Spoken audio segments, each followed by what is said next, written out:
Hi, thanks for joining us today.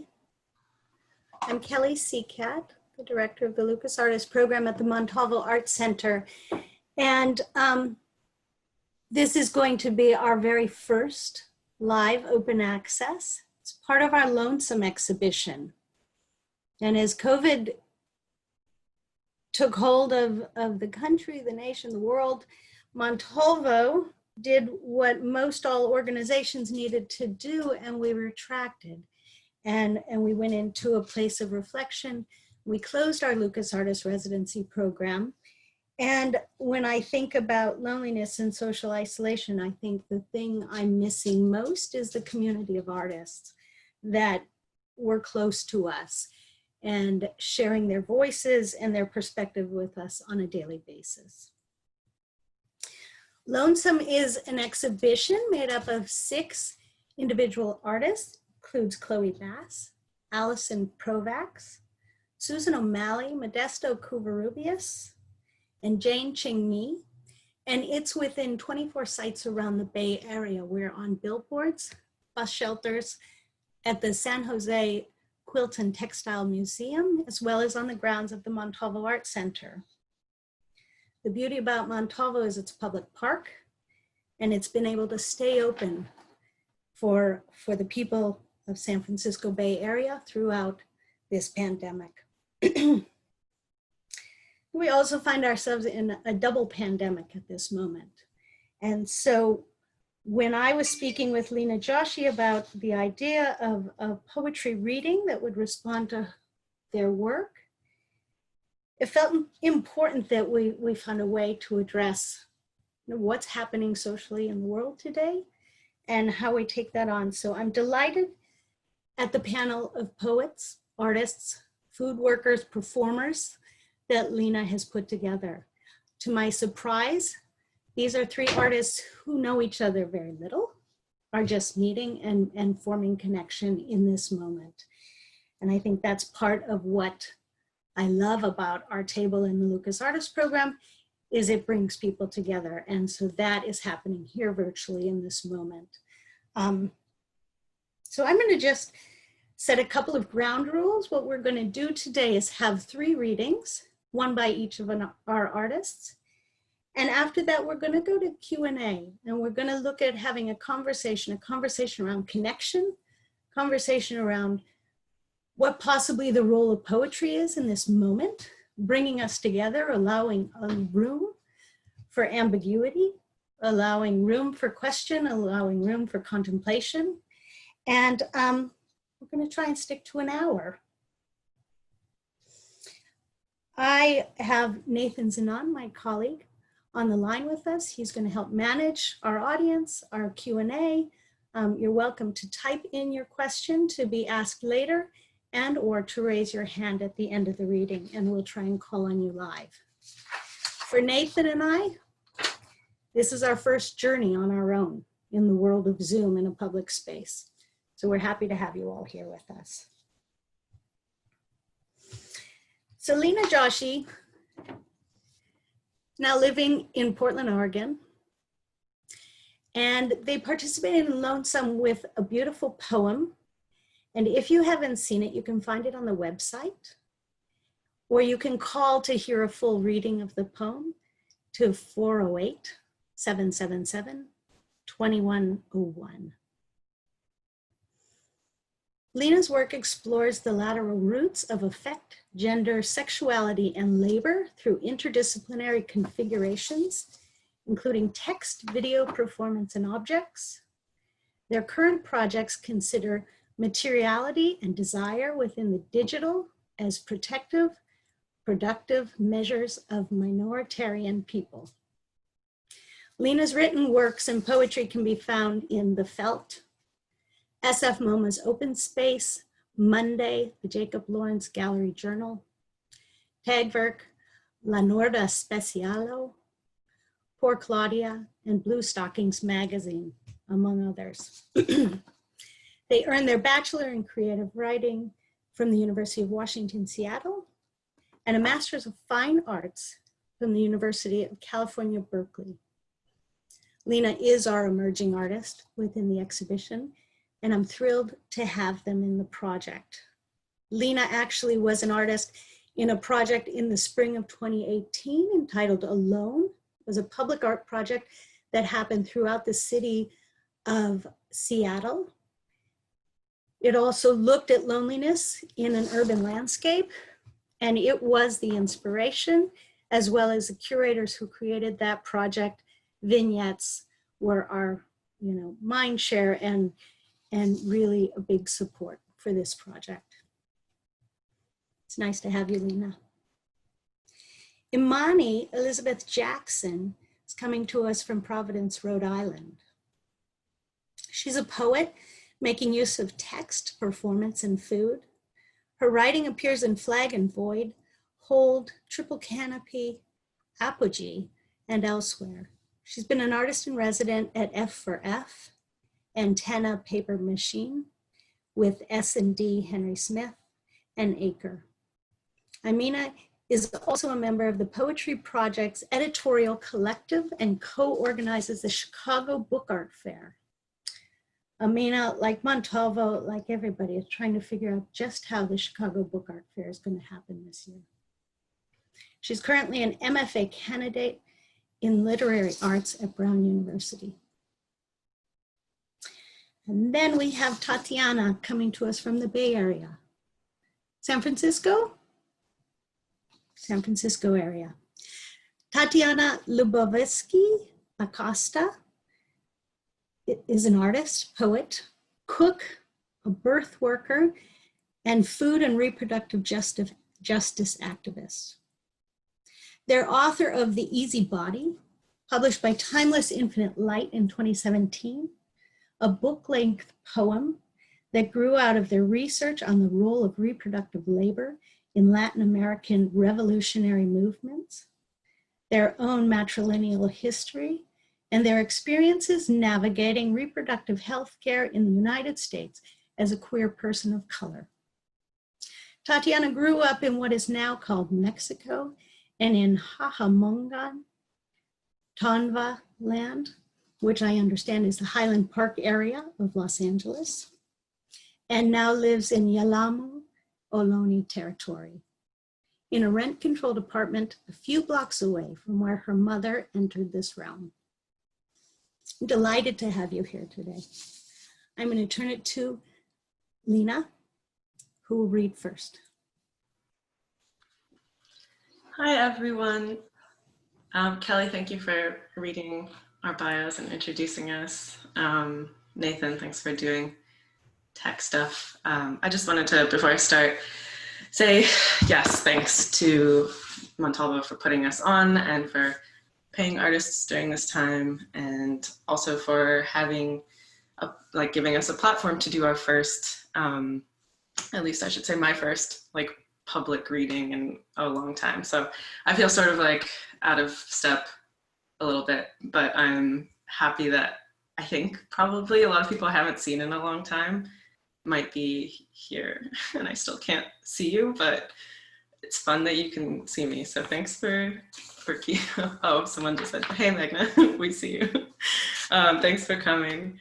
I just wanted to start by reading a poem that's not my own, just sort of as a blessing opening for the reading, and because I've been waking up really late lately, so maybe a good morning poem also for myself and others if you woke up late today. And you might have heard this poem before in different contexts, different times. It at one point felt like I was hearing it a lot, and it almost ran a risk of feeling trite, but I don't think it is at all. And especially looking at it within a new, refreshed perspective, it feels like something I want to read. It's by the Venezuelan poet Miguel James and translated by Guillermo Parra, and it's called Against the Police.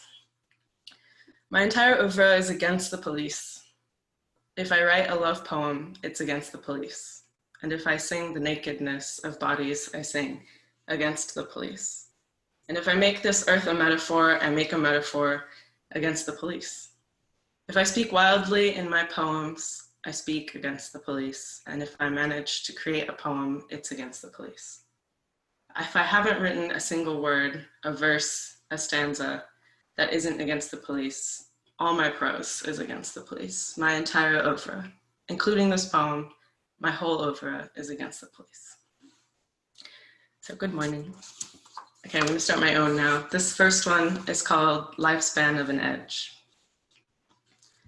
I just cracked my back and my whole life flashed before my eyes. I've got that dipstick autoimmunity, a bag of oily bones, charred socket for a heavy rotator, smoldering in the pre-dawn blueness. Okay, that's my last pain list, because it's not so bad always. The sun shines so brightly on the bay and the mouths of fog burn off in the distance. Some days your power is highlighter, undiluted, chlorophyll, resin cake. Part one is weak on its own, but this is two-part, okay? Looking down, here's the earth, brown dirt, dip your hands in the well, okay, brown still. And so soft, so good. Did you do this on purpose? You ever hold your own brown hand, kiss your moon cuticles, ask for forgiveness? Will you smear me across your face? I can pull the tar out of this. I can pour liquid inside out like a juice fountain healing that thing that happened to us. I'll whisper like this around a tear. They never ask for freedom versus shame levels on the application.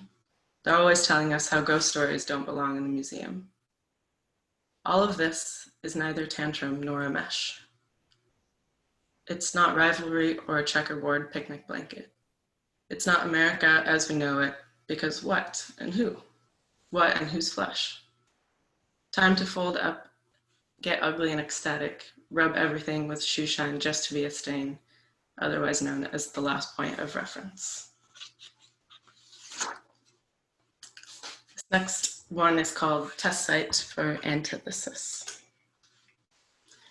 To begin, unfold it like one half of an ear of dog cartilage, pliably decent, uncanny in its ability to compress the world into microbytes of motion. Staccato computer-generated imagery paints time variegated, chopped up. And we are fascinated, that is, held by the face, no longer rocketing around in space. I try someone's fingers through my belt loops as favored corporeal power divestment. Do you hate to love being bound like this? A split face asks open with a smile. Again, we let go and go again towards movement. An insincere laugh is sincere amongst society that accepts it as necessary. To smooth undue nerves is to move things along. Certain manners are supremacy's tonic. Manners feed directly into the comfort of others and whose comfort is prioritized. There is a tantrum being thrown around how being alive should always be comfortable. Should one acknowledge a flicker down to the lips, when to touch the top fingers of a shoulder's slope, when to paw and whistle, signing a bill to kill millions, when to die a martyred death so it will be aptly celebrated. When to do nothing to the words but decide they suddenly mean the opposite, how lovely and how delicate. When to puff up a chest with the poison of 100 years of violence. What should have been a wholesome body on its own has gained masked porousness. My mind is overpollinated by expectations from the host. Walking by a large family arguing outside McDonald's is witnessing true substance. Limbs rise heavy to gesture and tongues wag to a point. Artifice is a coup, the same kind of uncalled for stupor as when a menstruation device fails in the middle of a night, and you awake feeling like a slap that's cooled, all will but with a stumble. Shuffled algorithms attempt to confuse a populace that's asking for it. Surely algorithm jealousy exists, seeking a daily common touch to carry out quiet demands, that background refresh. My romance is an observation, and yet, if this was held outside the exhibition, here in the text, I would say, every day, I don't like it, but I do my best. My G-calendar alarm from now in 15 minutes says, don't contribute to your own violence. My capacity for having a good time exists. This next one is in two parts, and they both take place in Oakland, so they're I guess like Ohlone Land, California poems of the recent years, and it's called Untitled Development. Can everyone hear me? Okay, maybe just the panelists can. Okay, cool. 1, feel this. The emotional evil of corporations and governments when they deemed us responsible for climate apocalypse. Cleanliness is us, and dirtiness is the other place. Everyone is being asked to quantify their own loss, take stock as the world ends in eventful, buzzy increments. I have tentative belief that our mothers can't be hurt more by the changing climate, now that their aging process has begun to accelerate.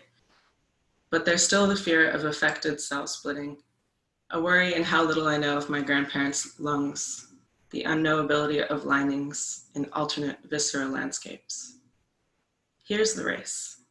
2 timers, no lines, all hands counting the babies we'll never have, not letting ourselves think how their curls would have fallen baby soft, like whirls of ash on a car hood reflecting a deep red California sunset.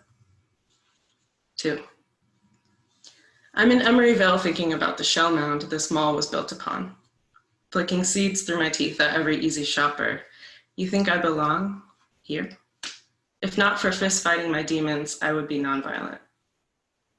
I take them out, make slow to no permissions. Behind the dunes of an ear are whispers of pleasure and whispers of rupture. Cracks in the marble slab your cold, switched ass sits upon. Ridges of a shard shell that teases by lifting up and back into the sand again and again to block the beetle's path. Meandering, but I'll pull it back again. I won't lose the line. I am told, and so aspire to be more clear. That which becomes that, which becomes that. This is performative utterance made of fearful wrestling. Right now I want words to be a solid block of hymnal, but I know nothing of a church morning. Or I do. I grew up in America, so I am suffused with milk comfort, cream of wheat, dust rags under the sink, liquid latex, street lamps, bittersweetness. All right. This one's newer, really new, like yesterday, which is always funny, risky, but it's also like, why not? It's called The Chronic. The first cop I met was a doctor, and since birth I've been telling her what I know, and she's been changing the calendar silent. Pain is commodity, like fruit that never rots and also can't be eaten.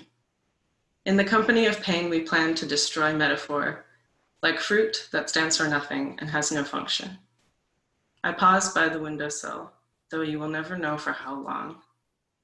The radio hums of general earnest maintenance.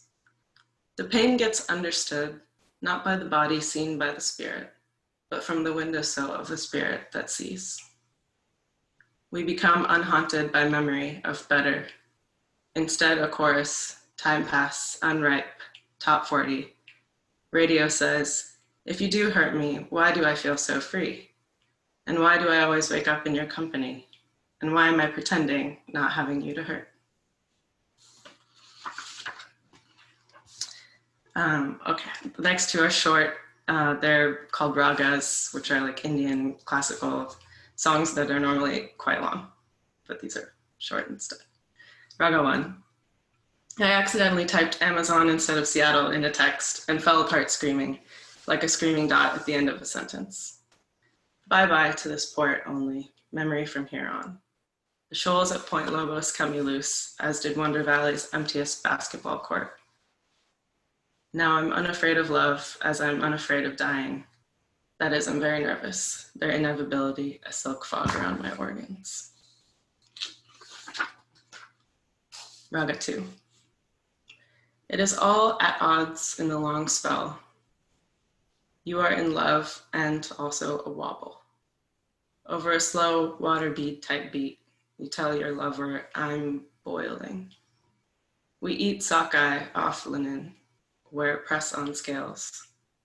Act out the cloud scenes of ancient text. It reads, I'm cast from pomegranate, cluster, jewel, wax.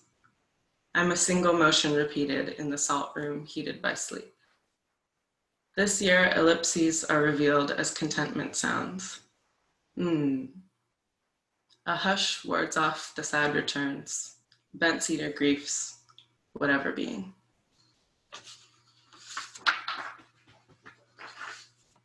Okay, this last one is also very new. Are we good on time, Kelly? Okay, perfect. So this will be my last one. And then I'll turn it over to Imani. She's here. Story of how we got here. I'm expelling this. 1. Having been reborn into whatever this is, I am consciously yearning to get back to the mad and hilarious that I was once made of. Back when I was shrieking and my mother was too, pointing at juicy hydrangea in our immigrant yard, the big opportunity bouquet, the labor bloom for human capital that brought us here. 2. Motherboards, school districts, everything tightens. It is not Mumbai, but Bombay, though what to unname a previous no-name fate like Beaverton, except going all the way back to Gibbs' sovereignty. From our previous one, we arrived to a different project of long violence, lead paint siding, plastic milk cups of petrichor seeping out of the earth in the early morning, froglets that leap from feet falling on sodden lawn. They called it Silicon Forest, inside this holding of only one thing said at a time. It's pastoral, through its gnosis. A new network imaginary of 1993. Bark chip piles in the driveway of burgeoning chemical imbalance. Ibid casteist progeny. Ibid assimilationist light-skinned success story. Ibid neoliberal imperial technocratic sadness. 3. Now consciously I turn into a chaos magic of yearning, hot to the touch, with the energy of getting back to the place we never were but want. Half moon and jasmine scented. A place to sit in the garden for everybody, no birth order or gender adjustment for falsified belonging, no debt arrangement, just our black seed eyes dancing as we break from those who deserve it. Thanks, everyone. This was fun. Oh. Thank you, Leena. I think everybody's clapping, sending messages and snaps. So I appreciate you. Imani.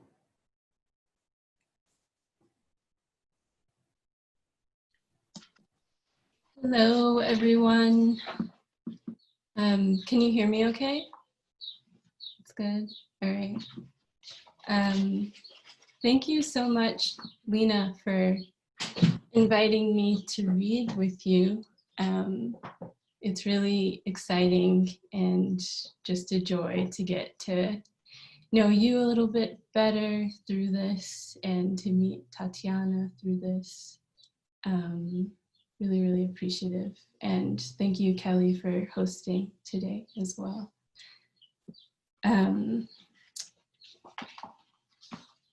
I think I'm going to start with a couple of poems that are indebted to Amiri Baraka and to my aunt, who is a poet as well, Angela Jackson. I've been calling them slow coups, which are after Amiri Baraka's low coups, which are typically just kind of short, pithy poems. This first one is called Slow Coup for Ancient Music. Amiri, perhaps it have been nothing, as it has been for some time now. The main thing lately I've been against is death. Sometimes still I fall into feeling a love for you as casual as communism, futured as it could have been from the outset, something to look forward to in this slow coup.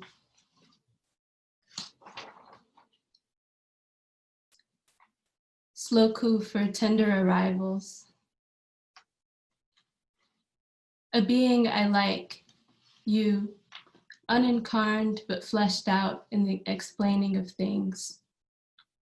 You teach me how it is to play part to a circle and be of it, go closer to the source than beside, make the bed, hold the hand, make the coil, undo earth's rounding, then round back, re-round.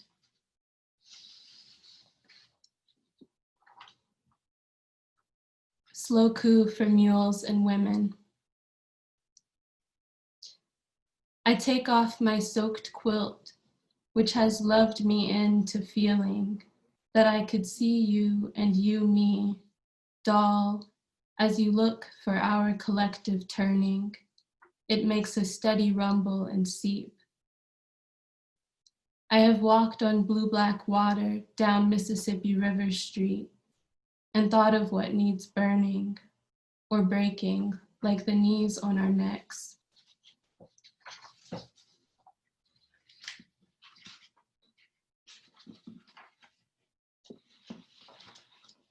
And then I thought I'd read from an ongoing series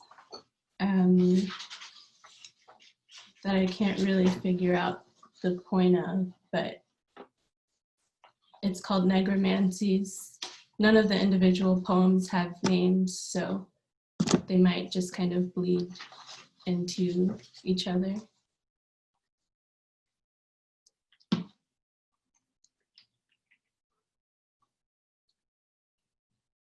The floor has archived several thousand years of plankton blooms to retell climatic change. Monsoon, you depend on me. Summer swells you, leaves you swollen. Living remains as material. Material breakdown and enormity coat the floor. Living remains. I'm unisex and cotton and crying. It comes in waves.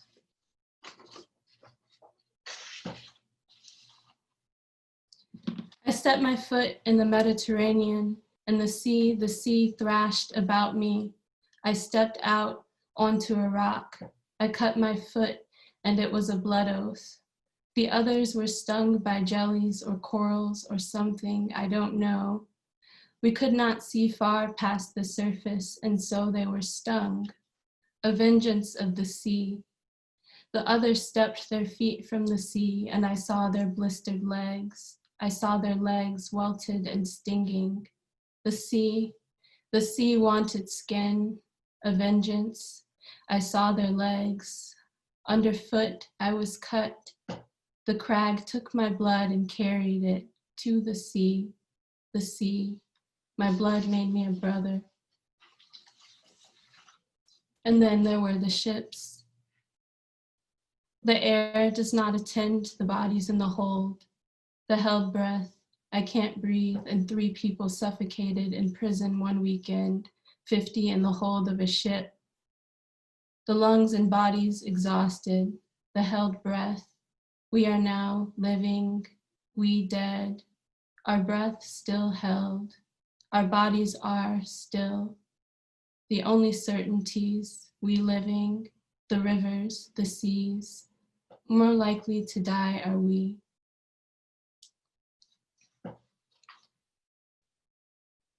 Love lives on my face.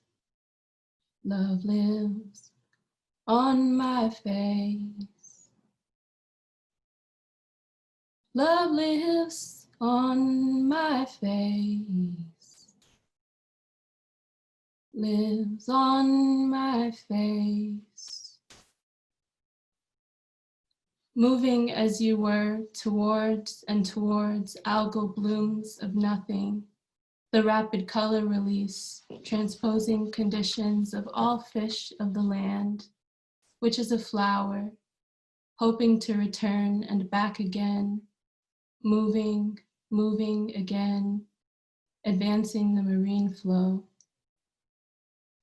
Moving, moving again, advancing the marine flow, hoping to return and back again, transposing conditions, algal blooms of nothing, moving as you were towards and towards the rapid color release of all fish of the land.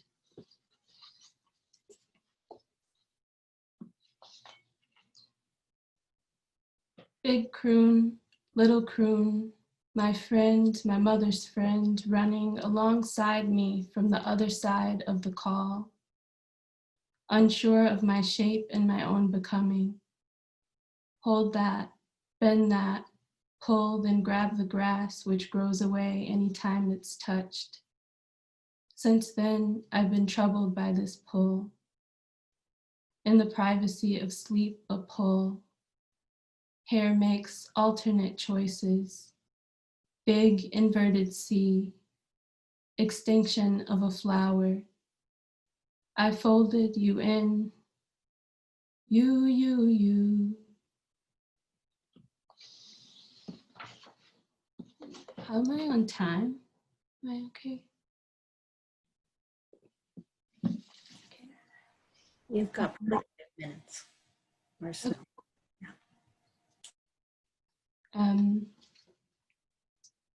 I'm just going to read a little more from a chapbook from a couple of years ago called Salt Sitting. A lot of the poems in this book in this chapbook are thinking about salt and thinking about Toni K. Bambara's novel, The Salt Eaters, and kind of pulling from that novel as kind of a word bank that I could rearrange and digest with. It's a little more singing, bear with me.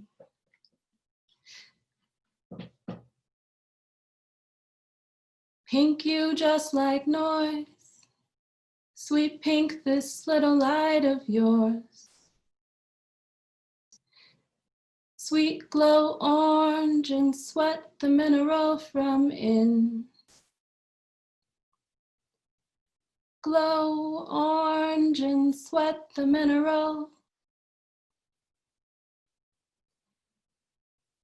Blue down your surroundings. Blue down your surroundings, peachy baby.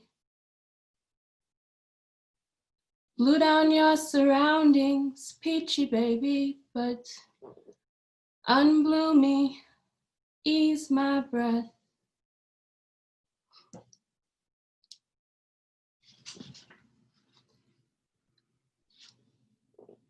I wanted a body, an earth body to be mine, mine own earth body, not mind, but mine, earth body to mine its own, earth body to mind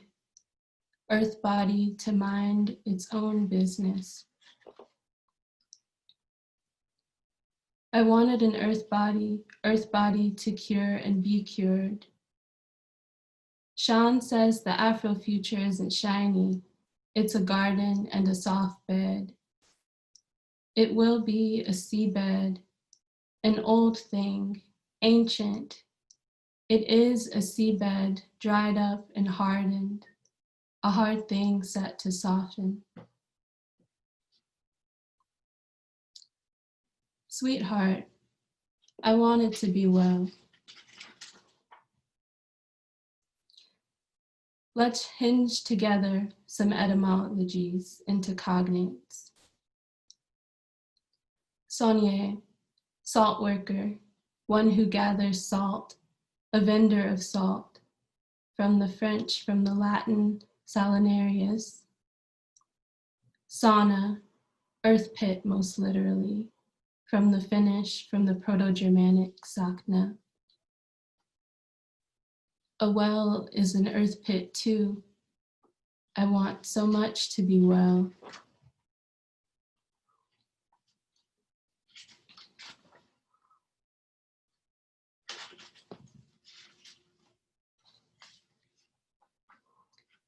Tried so hard to be a rock, tried, and tired and failed, salted the water and craved it a body.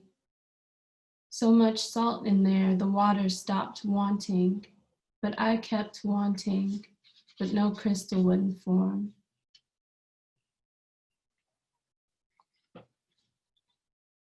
Do you know the uses of salt? Do you know it's not always a bitter thing? Prismatic view of the crystal, which can be many sizes depending how extracted from the earth body and for what purposes. Salt enhances and preserves. Think of the sweet of a melon slice when you sprinkle a few granules on it. The long and short life practices of curing, and salt washed skin, and pink Himalayan salt lamps and halotherapy. Have a pinch when your body won't keep water. Make a brine when your meat's too tough. Leave your lemons in a jar of their own juices, salt rubbed until they soften. Salt makes order out of some things, controls them, so naturally it's destructive at times. This has its pluses and minuses. There's the hypertension thing if you have too much. Road salt sprays wildly from gloved hands in the backs of trucks each winter, melting a favorite beautiful nuisance and running off into the gutter, eroding the land. Epsom and others fill the stumps of cut trees to get at the roots and kill them. Salt the earth body and pieces of it die. The line right through all of this is the manner of speaking and when. I feel salty often and mostly keep it at bay. It's worth embracing on occasion, but crucial to discern when the when is. There's been a long feminine line of talk about the difference between snakes and serpents, the difference between eating salt as an antidote to snake bite and turning into salt, succumbing to the serpent. That's all I'll read for now. Thank you all. Thank you, Imani. It's beautiful. Tatiana.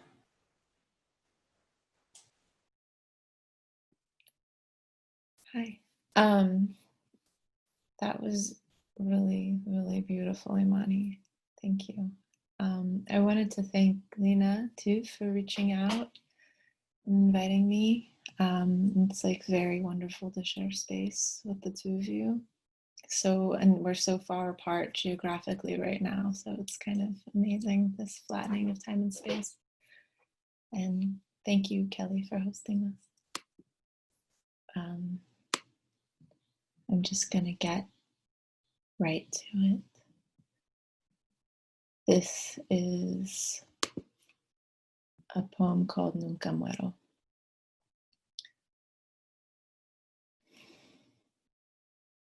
Sorry, I'm like reading off of my computer.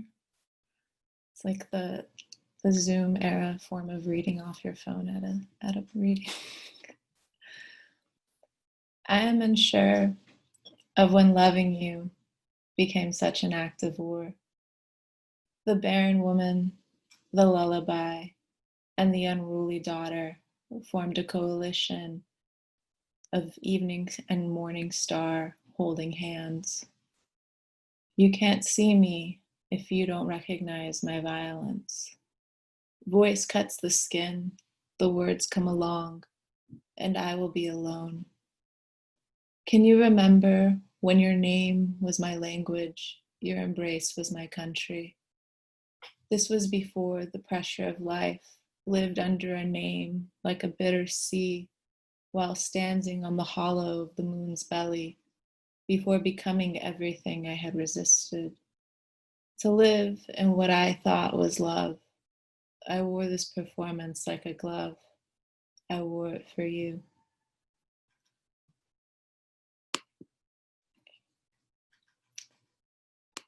I haven't quite come up with a title for this next. One day after you and I, a jaguar came into my house, not knowing why, and my resistance, like myself, being impractical, I gave myself over to them. They dragged me outside and into fists and joy against discontent. Wandering hand in hand with a certain void, I looked for you on the barricade. I looked for you through the broken window. I looked for you in the water being poured into my own eyes. I would be lying if I said I knew a better way to deal with a broken heart than a riot. There is nothing like it to mimic falling in love. Listen, I know it was you with my blood lucent on your smirk. And like I had told you alongside my shame, I still believe that one day you and me will find ourselves in the streets again.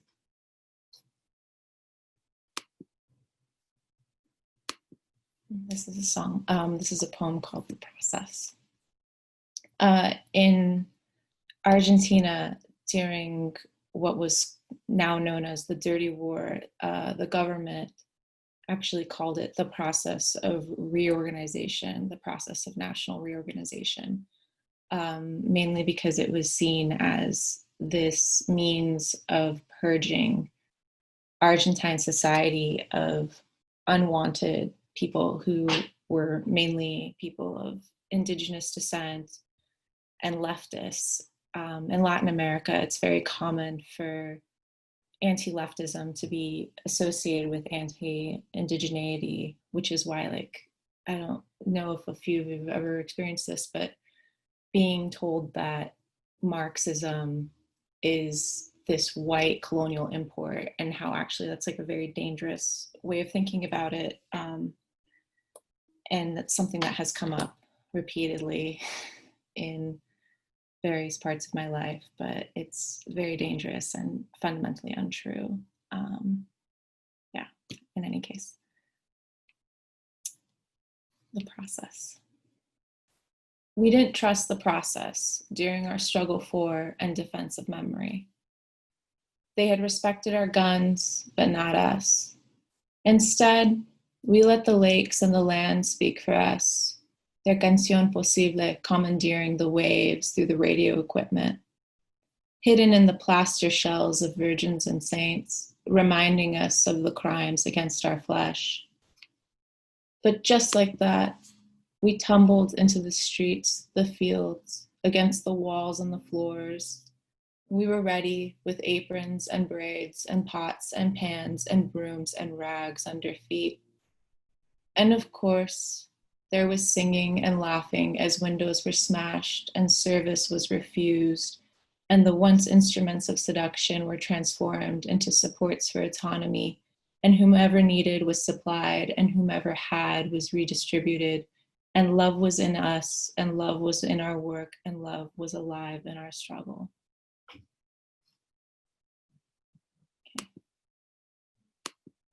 I'm just gonna read one last poem. Hold on a second. Kyle, you doing okay? Okay. Right, my housemate is in the living room working, so I just wanted to check in with her. She's working on like a really big project and she sighs a lot when she's working, so I wanted to check in. Okay.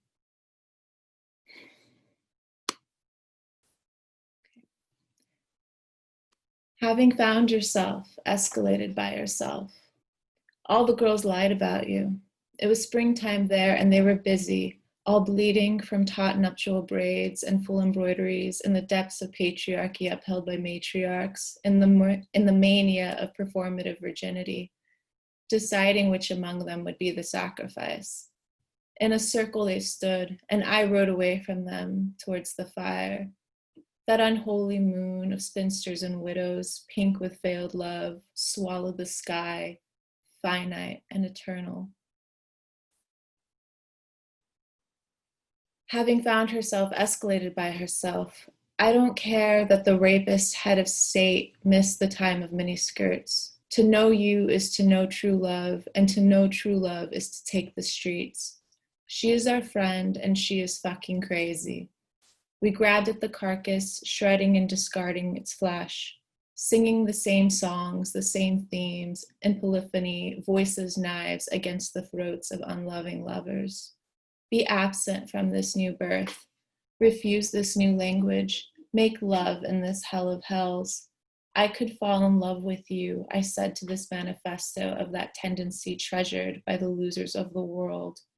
Funny running into you here. I've been in nightmares from here to Vancouver to Tijuana to LA and back again, and I have never seen such a pretty little bad idea such as yourself. I flirt with 12-tone terror, with the aggression of a doomed maiden, and we keep everything between the heart and lungs, guts enraptured, throats aching with joyful mystery. I would be lying if I said that it wasn't beautiful and that it didn't hurt, she screams, still bleeding, with tears streaming down her face, but not a hair out of place, and her lipstick matching her nails, as the state-owned for-profit plasma center burns to the ground behind her when the revolution comes to town. Having found myself escalated by myself, how can I clean your grave if I can't find it, if you yourself don't even know where you are? Is the cycle even complete? I subsist only on marigolds as I make my way through the ash and lie under velvet absence of moon. How do I want to remember you, my friend of dancing hair and obsidian tongue, left-handed and fighting? By your name that adorns the walls, simultaneously a blessing and an indictment? By your gestures of violent beauty, by the throbbing lunar glow of your knuckles, or by your words to caress and be caressed by? No, I want to remember you by your laugh. Your laugh that is the flaming rag in the glass bottle. Your laugh that is the window yelling in high bell chime. Your laugh that is the explosion taking a deep breath. Fearless and nocturnal and feral like evening primrose, it could even make the cervix reject sorrow. And of course you were armed. We were all armed in those days when we kept our razors in our hair, our weapons in the sofa, and our feelings to ourselves. Those were the days. Art Lebeau on the radio, slow jam dedications to our less fortunate friends on the inside, pouring ones out and vowing to never smoke weed again until the prisons burned to the ground and we could all get high together in the incendiary shadow of state failure and liberation. Those were the days. We were in hell then, but a hallucinating paradise. We are in hell now, kettled in a parking lot, 6 feet apart, and affection is history. I could never have imagined love in this landscape. In public, we deliberately confuse forgetting for forgiveness, and we dig and plant our solidarity gardens in mass graves. Peace is a lie that we've welcomed into our mouths, yet that we hide under our tongues, hoping to spit out before it has been absorbed into our collective bloodstream. Oh, my friend, since you've left, how we now riot in despair, and how, instead of suffocating, I want to run into the house on fire. I want to be crushed. I want to be killed by what I know isn't mine, but that I built naked and raw. I want to hide myself like I hide my rage. I want to disappear like a breath bleeding into the night. Instead, my friend, I hold your braid between my teeth when the revolution comes back to town. I look over my shoulder. I look between my legs. I remember. They forget. Thank you.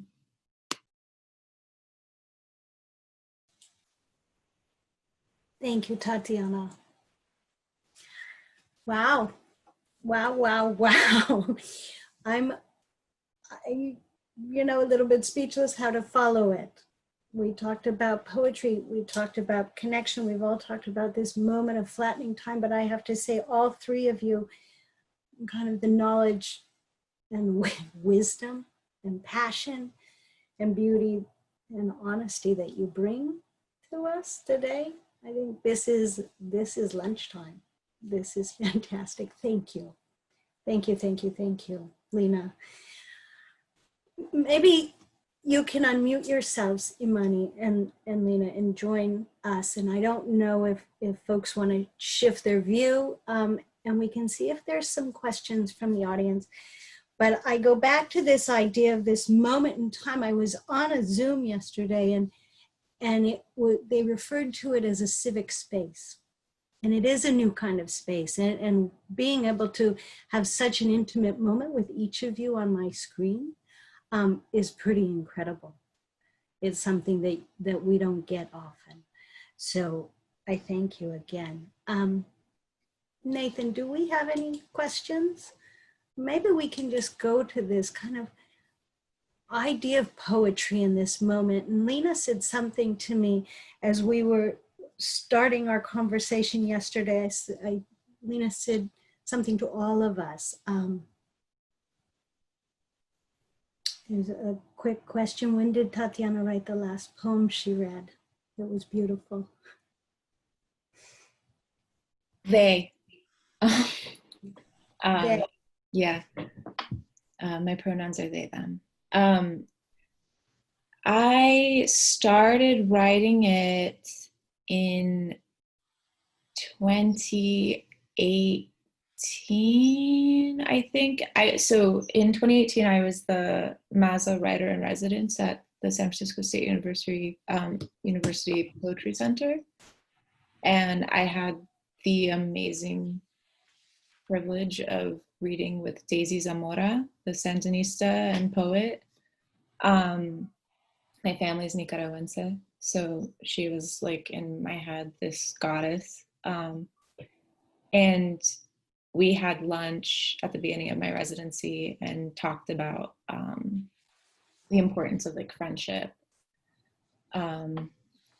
in revolutionary processes, and I think Adrienne Marie Brown also talks about that, an emergent strategy of like intimate relationships and like, yeah, but in any case, I had this conversation with her, and at the same time, I had lost my pair of scissors. And I'm left-handed, and everyone in my family is left-handed. And I realized that all of my radical friends are left-handed. So this actually started out as a poem called My Friends the Leftists, and then gradually became part of a poem to my one of my dear friends, Carla, and then kind of became like an elegy of friendship across time. But I recently heavily edited it like at the end of March, which is why there's allusions to being 6 feet apart.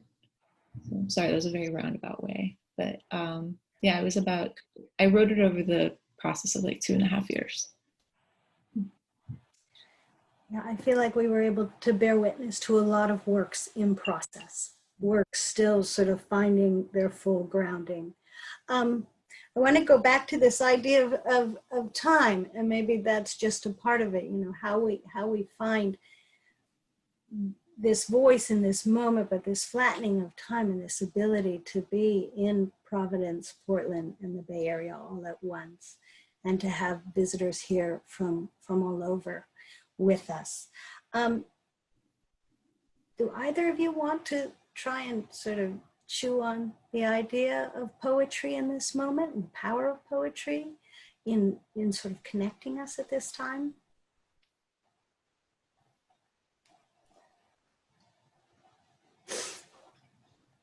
I can start. Imani, if you have anything you want to add at any point, or Tatiana, you should jump in, because I feel like what I'll say is pretty similar probably to what I said yesterday when we were talking, which is just that I feel like I'm always using poetry as like a crises soother for myself, because it feels like the most immediate thing to like come out a lot of the time, and yet at the same time there doesn't need to be a crisis, though there so often is one. Like it's something that I feel like can toggle between like I need to write this immediately, and I've thought about this for a long time, and I'm just now writing it, which to me feel like two very different durational like responses to things I'm feeling or things that are happening around me. So yeah, I think that's what I've been thinking about with writing poems recently.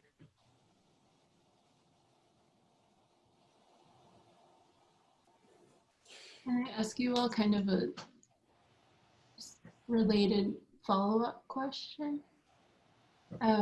It's probably a very simple one, but I'm just curious about how you all think about poetry in relation to your own politics. Like, how do your politics inform your poetry, and how does your poetry inform your politics, both like as you're a reader and as you're a writer? And do you ever have times where you feel like poetry is like useless in moments like this? I don't have that. I know that it's really easy for people, I think it's easy for people to view art as non-utilitarian and as something that doesn't have a place in revolution or in politics. And I think that's incredibly misguided, especially in regards to poetry. And I think that I don't, like, I don't identify as an academic, and I didn't I didn't really go to school. And for me, poetry has actually always been like a very public thing. And when I say public, I mean of the people. And, you know, going back to being Nicaraguan, a lot of people in the Sandinista revolution were poets, and a major factor in the revolution was poetry and bringing poetry to people. And there are poetry workshops that were put on throughout the entire countryside during the Sandinista government. Which isn't to say like that it can't be, I mean, it has uses as propaganda and can be ideological and such, but it's such a democratic form. And I also, like, this makes me want to ask, like, how many of us were radicalized by poets and poetry and come into our politics through poetry? Because I think that was something that definitely happened with me. So, I mean, like Federico Garcia Lorca, who when I was a kid was like my favorite poet, was like murdered by fascists. Like, you know, was this gay man who was shot and dumped into a mass grave. So it's really difficult to like separate that death from his work.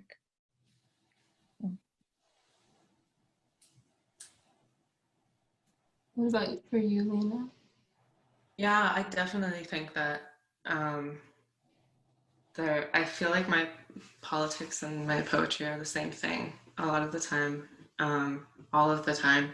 I was listening to Tatiana talk and thinking about like the micro and the macro of poetry, because it can be so large in its like recollection of history and the rewriting of it, and it can also be so small, but not in like a unfelt smallness, but actually like a really deep smallness of like individually or between two people or between five people, like a very powerful movement that's happening. And I realized like a lot of the poets that I think radicalized me were writing beginning from a very like interior place of how they were affected.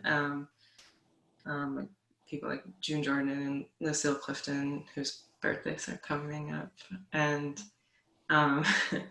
yeah, and you know, just knowing that that kind of like landscape, which when I was like a younger person, used to feel almost like a selfish circling at times of like, is everything I write beginning from just how I feel?